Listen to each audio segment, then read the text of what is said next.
I always thought I had a good marriage. No, scratch that. I thought I had the perfect marriage. At least, as perfect as reality allows. My name is Daniel, and I'm 36 years old. I met my wife, Emily, when we were both in our mid-20s. We were one of those couples that everyone envied. She was beautiful, shoulder-length dark brown hair, deep green eyes, and a laugh that could light up any room. But it wasn't just her looks that drew me to her. She was kind, warm, and full of life. We had been married for 10 years, and by all accounts, we were happy. Or at least, I was. We had built a life together, brick by brick, sacrifice by sacrifice. A modest but beautiful home in the suburbs, steady careers, weekend barbecues with friends, and quiet Sunday mornings spent in bed, drinking coffee and talking about everything and nothing. I worked in construction management, long hours but good pay, and she was a freelance graphic designer. That gave her the flexibility to work from home, though she spent a lot of time at cafes and bookstores, soaking in the atmosphere for inspiration. If you had asked me a year ago what I thought of my marriage, I would have said I was the luckiest man alive. I never had to doubt Emily. I never had a reason to. But looking back, I realize now that trust can be the most dangerous thing in the world. It blinds you. It makes you ignore the little signs, the small shifts in behavior that, when put together, paint an entirely different picture. I trusted Emily completely, and that was my first mistake. Marriage, I've learned, doesn't shatter in a single moment. It erodes, slowly, painfully, until one day, you wake up and realize the foundation is crumbling beneath you. Looking back, I can see the cracks now. They weren't obvious at first, but they were there. Emily started spending more time out of the house. At first, I didn't question it. She was a freelancer, and she loved working in different places, coffee shops, bookstores, the occasional library. She claimed the change in scenery helped her creativity. It made sense. But then it became more frequent. She would leave early in the morning, saying she had a project deadline and needed to focus. She'd return home later and later, exhausted, barely saying more than a few words before going straight to bed. "How was your day?" I'd ask. "Busy," she'd say with a tired smile. "Just a lot of work." That was always the answer. Just a lot of work. At first, I believed her. Why wouldn't I? But something felt off. Her phone, which she used to leave lying around the house, was suddenly always with her. She never used to care if I grabbed it to check the weather or play some music. But now, if I so much as reached for it, she'd tense up. And then there were the gym sessions. Emily had never been much of a fitness enthusiast. We used to joke about it, how she'd rather curl up with a book than lift weights. But all of a sudden, she was obsessed. She started going to the gym almost daily, working on bettering herself. I encouraged it, thinking it was just a new phase, something to boost her confidence. She was glowing. Her body was getting more toned, and she carried herself differently. I was proud of her, until I started noticing how secretive she was about it. Whenever I asked what workouts she was doing, she'd shrug. "Just the usual," she'd say vaguely. If I suggested going together, she'd make an excuse. "Oh, you wouldn't like this class," or "I don't want to slow you down." It was subtle, but my gut told me something was off. I remember the night I first truly felt the shift between us. We were lying in bed, and she was staring at her phone, smiling, really smiling, at something on the screen. "Something funny?" I asked, peering over. She jumped, quickly locking the screen. "Oh, just a meme from a friend." "Let me see," I teased, reaching for her phone. She held it close to her chest, laughing nervously. "You wouldn't get it. It's an inside joke." I didn't push. Maybe I should have. Instead, I kissed her goodnight, rolled over, and ignored the growing unease in my chest. I had no idea how much worse it was going to get. I never imagined betrayal could come from my own blood. If there was one person I trusted as much as my wife, it was my brother, Ryan. He was 2 years younger than me, the kind of guy who could walk into a room and have everyone laughing within minutes. Charismatic, charming, always the life of the party. We had our differences growing up, what brothers didn't. But we always had each other's backs. Even when life took us in different directions, we remained close. He had a wild streak, sure, but I always saw him as my little brother who, despite his recklessness, had a good heart. Ryan had been coming around more often lately. At first, I thought nothing of it. He and Emily had always gotten along, and he lived nearby, so the occasional visit wasn't unusual. He'd show up, drink a beer with me, crack some jokes, and catch up. But then I started noticing little things. The way Emily lit up when he walked through the door. The way they exchanged glances when they thought I wasn't looking. The way their conversations felt intimate. One night, I woke up thirsty and went to the kitchen for water. As I passed the living room, I heard low laughter, Emily's laughter, coming from the patio. I peeked outside. She was sitting on the deck with Ryan, their heads close together, whispering about something. She playfully smacked his arm, and he grinned at her. It was harmless, right? Just my wife and my brother sharing a moment. Still, something inside me twisted. I stepped outside, pretending I had just wandered over. What's so funny? They both turned to me, their expressions unreadable for a brief moment before Emily smiled. "Oh, just Ryan being Ryan," she said, as if that explained everything. Ryan leaned back in his chair. "Just reminiscing, bro. Nothing serious." I nodded, but the feeling didn't leave me. After that night, Ryan's visits became more frequent. Emily started mentioning him more. "Ryan told me about this great new restaurant. We should go sometime." Or, "Ryan was saying we should all take a trip together. Wouldn't that be fun?" It was subtle, but the shift was there. And then came the moment I can't forget. One evening, we were having dinner, just the three of us. Ryan had stopped by unexpectedly, claiming he was in the neighborhood. Emily poured him a glass of wine, and they joked about something from their conversation earlier in the day, something I hadn't been a part of. For the first time, I felt like an outsider in my own home. Ryan noticed my silence and smirked. "What's up with you, man? You're quiet tonight." I forced a smile. "Just tired." But I wasn't tired. I was watching, observing, and I didn't like what I was seeing. Something was happening between them. I just didn't know what. Not yet. I don't know if there's ever a single moment where an affair truly begins. Maybe it's a slow build-up, stolen glances, inside jokes, lingering touches that go unnoticed at first. Or maybe there is a moment, a specific second in time where a line is crossed, and everything after that is tainted. For Emily and Ryan, I don't know when that moment was, but I know when I first felt it. It started with the small things. Emily dressing up more, even when she had no plans. She'd spend longer getting ready, applying her makeup just a little more carefully. For a while, I convinced myself she was just taking more pride in her appearance. She'd been going to the gym, after all. Maybe this was just a new side of her. But then there were the disappearances. Emily started going out at odd hours. At first, she had explanations. A trip to the store, a last-minute errand, meeting a client for work. But sometimes, the excuses were thin. "I just needed some air," she'd say when she came home late, her cheeks flushed, her hair slightly messy. Air? At 11 at night? I never pressed. Maybe I should have. The moment I knew something was happening was the night I came home earlier than expected. I had been working late on a big project, but a last-minute change let me leave a few hours early. I was excited. Emily and I hadn't spent much time together lately, and I thought maybe we could have a late dinner, reconnect. As I pulled into the driveway, I noticed something strange.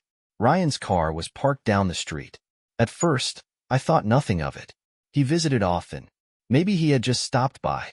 But something about the way it was parked, away from the house, half hidden behind some bushes, made my stomach tighten. I stepped inside quietly. The house was dimly lit. No TV on, no music playing, just silence. Then I heard it. A soft giggle. Emily's voice. I moved toward the hallway, my heart hammering. The bedroom door was slightly ajar, and through the small opening, I saw them. Emily, my wife, my brother. She was on the bed, her back against the pillows, laughing softly as Ryan hovered over her, his hands on her waist.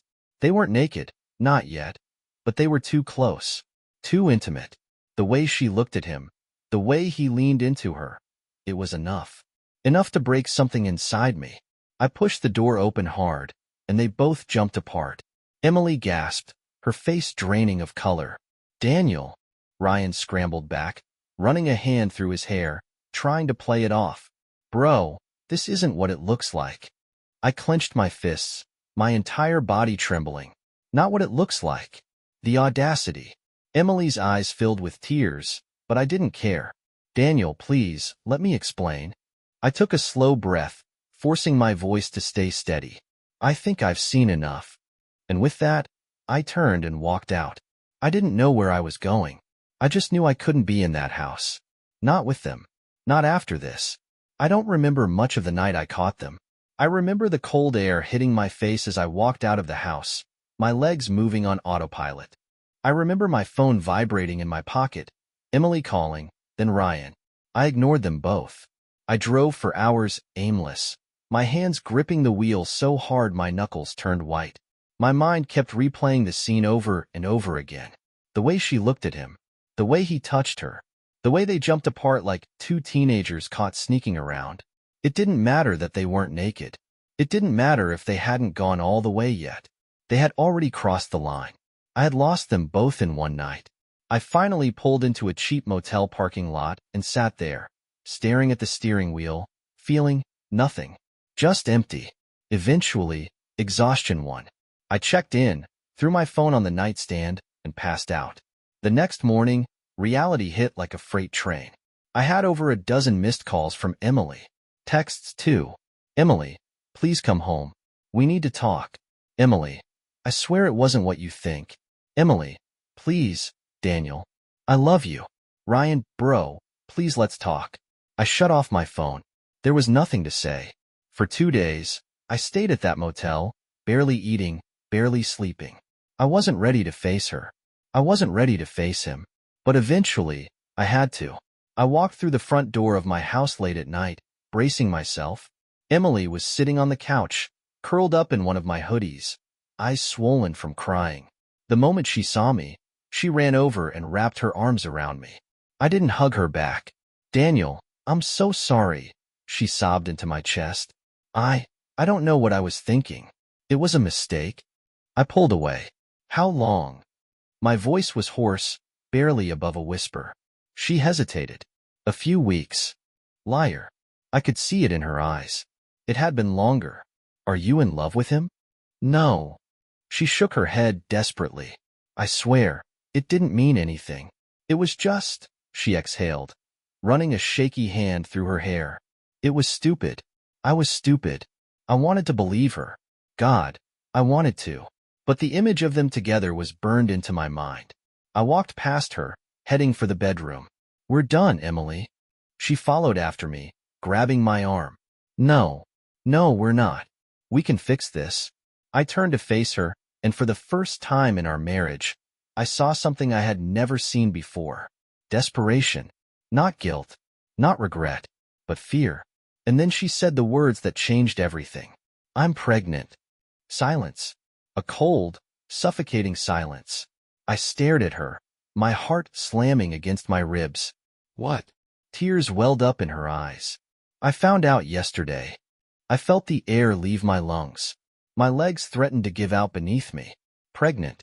My wife was pregnant. I should have felt something. Joy, anger, panic, anything. But all I felt was dread. Because I already knew. It wasn't mine. Emily stood in front of me, waiting, hoping. Her eyes were full of tears, her hands trembling as she clutched the hem of her hoodie. My hoodie. I didn't say anything. I couldn't. A child that wasn't mine. Because there was no way in hell it was mine. Our intimacy had been nearly non-existent for months. I could count on one hand the number of times we'd slept together recently, and even then, it had been distant, mechanical. Like she was just going through the motions. And now she was pregnant? With his child? Daniel, Emily whispered, reaching for me. Say something. I stepped back, and she froze, her face crumbling. Is it mine? My voice was hollow, barely above a whisper. She didn't answer right away. That hesitation told me everything. Still, she tried to lie. Of course it's yours. I laughed. A bitter, humorless laugh that sounded foreign even to my own ears. Don't, I said. Don't stand there and lie to me. I'm not lying, she insisted, her voice rising. I swear to you, I don't know for sure, But I flinched. She didn't know for sure. That meant she knew there was a chance. A big chance. That it was Ryan's. I felt sick. The room spun around me, my stomach churning. My own brother. Emily was crying harder now, gripping my arms. Please, Daniel. I know I messed up, but this doesn't have to ruin us. We can get through this. I shook my head, my body numb. Get a paternity test. She stiffened. What? You heard me. My voice was cold, emotionless. We're not having this conversation until there's a test. Her expression shifted, fear flickering in her eyes. She didn't want to take one, because deep down, she already knew the truth. I don't need a test, she whispered. I know it's yours. I clenched my jaw. Then prove it. Silence stretched between us. Emily wiped her tears away, her body shaking. I just found out, Daniel. Can we at least take a second to process this before? There's nothing to process, I cut her off. Either the baby is mine, or it's his, and we both know which one is more likely. She opened her mouth, but no words came out. She had no defense. I took a step back, running a hand over my face. My chest felt tight, my lungs struggling to pull in air. I need some time, I muttered, turning toward the door. Emily's breath hitched. Daniel, please don't. But I was already gone. Time passed in a blur after that night. Emily agreed to take the paternity test, but only after the baby was born. She claimed she needed time to think, to process everything. What that really meant was she was holding on to hope. Hope that I'd come around, that I'd magically forget what she'd done and raise the baby as mine. I didn't leave the house, though I wanted to. Something inside me refused to give it up to her. I slept in the guest room, barely spoke to her, and avoided Ryan like the plague. He had tried reaching out once or twice, but I ignored him. I didn't need his excuses. The months dragged on, and before I knew it, Emily was in labor. I didn't go to the hospital with her. I know how that makes me sound, cold, heartless, but I couldn't bring myself to sit by her side, pretending to be the doting husband when there was a high chance the baby wasn't mine. Her sister went with her instead. When she finally came home, she was holding a tiny, pink-faced baby wrapped in a soft blue blanket. A boy. She looked up at me the moment she walked through the door, her eyes pleading, searching. Daniel, she whispered, her voice thick with emotion. He's here. I stared at the infant in her arms. He was small, delicate, innocent. He had no idea what kind of mess he had been born into. And when I looked at him, I felt nothing. No spark of connection. No warmth. Just doubt. Emily must have seen it in my face, because she quickly added, he looks like you. I scoffed. Nice try. She flinched. Daniel, please. I sighed, running a hand through my hair. When's the test? Her expression faltered. Can't we just? No, my voice was sharp, final. Emily bit her lip, her arms tightening around the baby. Next week. I nodded, stepping back. Then we'll talk. She looked like she wanted to say more, but I was already walking away. Because deep down, I already knew what the test would say. And soon, so would she. A week passed. A week of tension so thick I could barely breathe. Emily acted like everything was normal, like we were a happy couple with a newborn. She cooed at the baby, tried to include me in small moments, offering to let me hold him, asking if I wanted to help feed him. I refused every time. I wasn't cruel about it, but I wasn't going to pretend, either. Not until I had the truth in black and white. And then, finally, the results came in.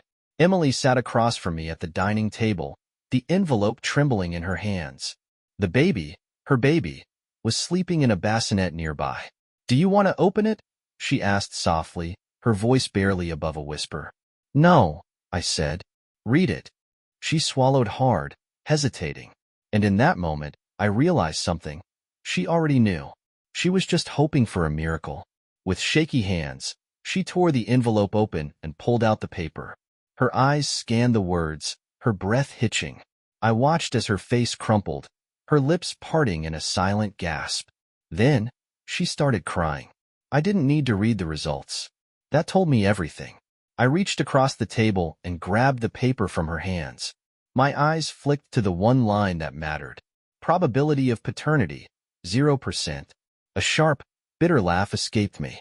It almost didn't feel real, even though I'd known all along. Emily buried her face in her hands. I don't know what to say, she sobbed. I exhaled slowly, setting the paper down. You don't have to say anything. Daniel, please.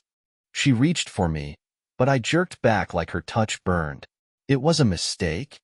I slammed my palm against the table, making her jump. Stop calling it a mistake. My voice came out harsher than I intended, but I didn't care. A mistake is forgetting to buy milk at the store. What you did, that was a choice. Over and over again. She sobbed harder. I didn't want this. I swear. I thought maybe it was yours. Bullshit. My voice was calm now, steady. I had never been more sure of anything in my life. You knew. You knew the second you found out you were pregnant. That's why you didn't want the test. Emily said nothing, just sat there, breaking apart in front of me. I stood up, feeling a strange sense of relief, like a weight had been lifted. I want you out, I said. She snapped her head up, eyes wide. What? You heard me. I crossed my arms. You and his kid. Get out of my house. She gasped, shaking her head frantically. No. No, Daniel, please. We can fix this. There's nothing to fix. My voice was cold, final. I'm done. Tears streamed down her face as she clutched her chest. Where am I supposed to go? I don't care. I meant it. Go to Ryan. Go to a hotel. Go anywhere. But you're not staying here. Emily broke completely then, sobbing so hard she could barely breathe. But I didn't feel sorry for her. Not anymore. I turned and walked out of the room, leaving her alone with the consequences of her choices. Because this time, I was the one walking away. I had never been a vengeful man. But betrayal does something to you. It twists you, sharpens you into something colder, harder. Emily had not only destroyed our marriage, she had destroyed my family. She had taken something sacred and spat on it.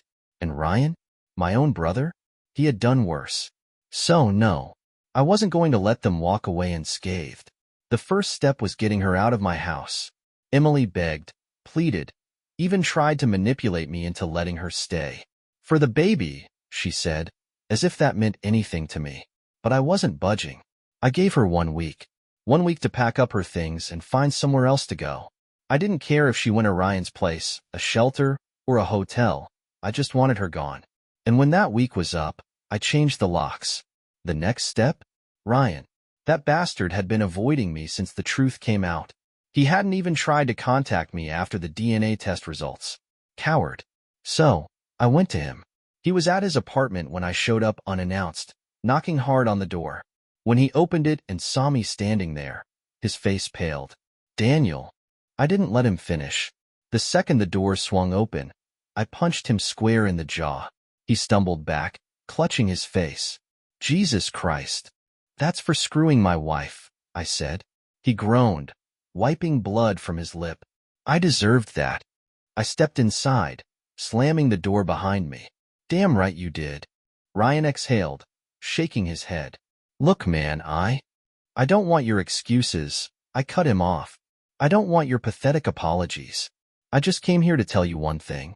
He swallowed hard, waiting. You're dead to me, I said. You're not my brother anymore. You're nothing. Pain flashed across his face, but I didn't care. I turned to leave, but before I could step out the door, I glanced back. Oh, and by the way, Emily's all yours now. Hope you enjoy being a father. His face twisted in horror. Dan, wait. I slammed the door shut behind me, walking away without a second glance. The final step? Divorce. I met with my lawyer the next day. With the DNA test proving the baby wasn't mine, I had every legal reason to file for divorce on grounds of infidelity. And since Emily had no job and no savings, she was about to walk away with nothing. No alimony. No house. No support. She had gambled everything, and she had lost. By the time the divorce papers were served, Emily had stopped calling. She knew there was no saving this. And for the first time in months, I felt free. The first morning after Emily was officially gone, I woke up to silence. No whispered apologies. No fake smiles. No forced conversations. Just peace. For the first time in months, I didn't feel that crushing weight on my chest. The betrayal was still there, lingering like a scar, but at least the wound wasn't fresh anymore. Emily tried calling once after she was served the divorce papers. I didn't answer. She left a voicemail, her voice shaking. I know I can't fix what I did, but I never wanted to lose you, Daniel. I don't know what I'm going to do now. Ryan, he's not, she sniffled. He's not who I thought he was. I made a mistake, a huge mistake, and I hope one day you can forgive me. I deleted the message without a second thought. She had made her choice. She had destroyed everything we built. She wasn't my problem anymore. Ryan? I heard through the grapevine that things weren't going great for him either. Apparently, he had stepped up for the baby at first, probably out of guilt. But the reality of being a father to a child he never wanted had started sinking in. His fun, carefree lifestyle? Gone. No more last-minute trips with his buddies, no more nights out. Just dirty diapers and a woman who was no longer his brother's wife, but his responsibility now. Karma. It was beautiful. As for me, I threw myself into work. I went back to the gym. I spent time with friends I had neglected. I even got back into old hobbies, things I had forgotten about during my marriage. And then, one night, something happened that I never expected. I met someone. Her name was Rachel. She wasn't flashy like Emily, wasn't overly charming or trying to impress me. She was just real. We met at a coffee shop when I accidentally took her drink order. I tried to apologize, but she just laughed and said, "Well, now you owe me a conversation." So we talked. And for the first time in a long time, I felt something. Not just anger. Not just betrayal. Hope. I didn't know where things with Rachel would go. Maybe it would be something. Maybe it wouldn't. But for the first time since my world had fallen apart, I was looking forward instead of backward. And that was enough. A year had passed since the day my life shattered. A year since I caught Emily and Ryan. Since the betrayal, the lies, the heartbreak. Since I was forced to watch my marriage, the life I had built, burn to the ground. And yet, as I stood outside the cafe, waiting for Rachel to meet me, I realized something. I wasn't angry anymore. For so long, my life had revolved around them. Emily, Ryan, their choices, their consequences. I had spent months consumed by rage, by thoughts of revenge, by wondering how they were suffering now that they had to live with what they had done. But that was the thing about pain. If you hold on to it too tightly, it becomes a prison. And I was done being a prisoner. Emily had tried reaching out again. Just once. An email. She apologized again, told me she regretted everything, that Ryan had turned out to be unreliable, that she was raising the baby alone. She said she still thought about me, that she hoped I had found happiness. I never replied. I had nothing left to say. Ryan? I hadn't seen or spoken to him since the day I punched him in the face. As far as I was concerned, I didn't have a brother anymore. And I was okay with that. Because in losing them, I had found myself. I had rebuilt. I had moved forward. And as Rachel arrived, smiling as she sat across from me, I felt something I hadn't felt in a long time. Peace. For the first time since it all fell apart, I wasn't looking back. I was finally free.